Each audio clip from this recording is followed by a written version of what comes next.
तो कैसे हो दोस्तों।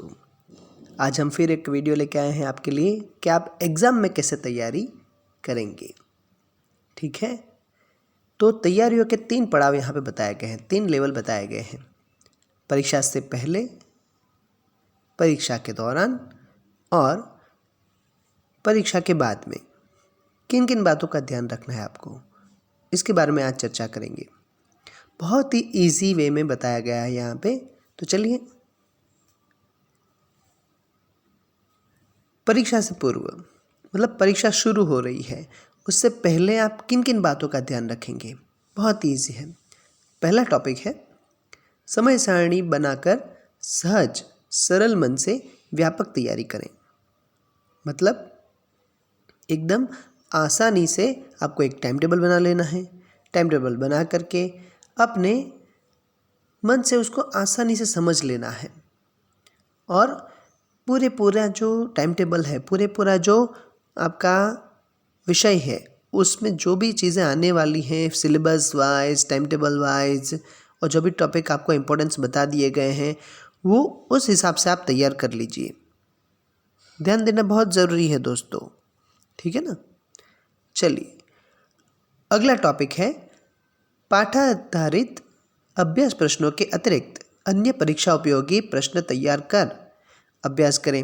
मतलब में आपको एक्सरसाइज तो दी होगी, भले वो मैथ्स हो, साइंस हो, कोई भी विषय हो, गणित, गुजराती, हिंदी, इंग्लिश, कोई भी सब्जेक्ट हो, ठीक है ना।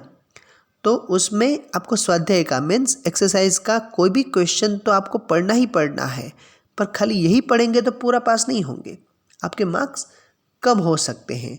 तो बच्चों, ध्यान क्या रखना है, उसमें आपको उसके अलावा भी और ज़्यादा तैयार करने पड़ेगा। जैसे कई बोर्ड में होता है कि अलग से गाइड मिल जाती है, कई जगह पे टिक मार्क करा देते हैं।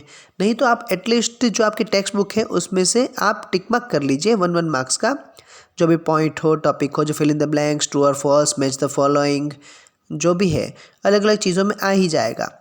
इसके अलावा उनका यूज़ करके आप बड़े क्वेश्चन के बारे में भी तैयारी कर सकते हैं। कैसे?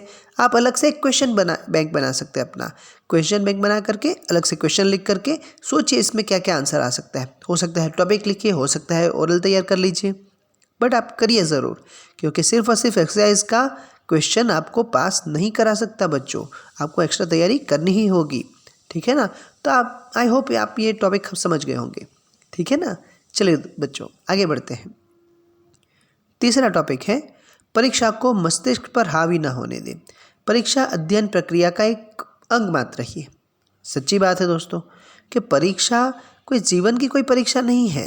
परीक्षा बस आपने जो पढ़ाई की है ये साल, उसमें क्या क्या आपने पढ़ा है, क्या समझा है, उसी को लिखना है। तो ये कोई अंतिम परीक्षा नहीं है।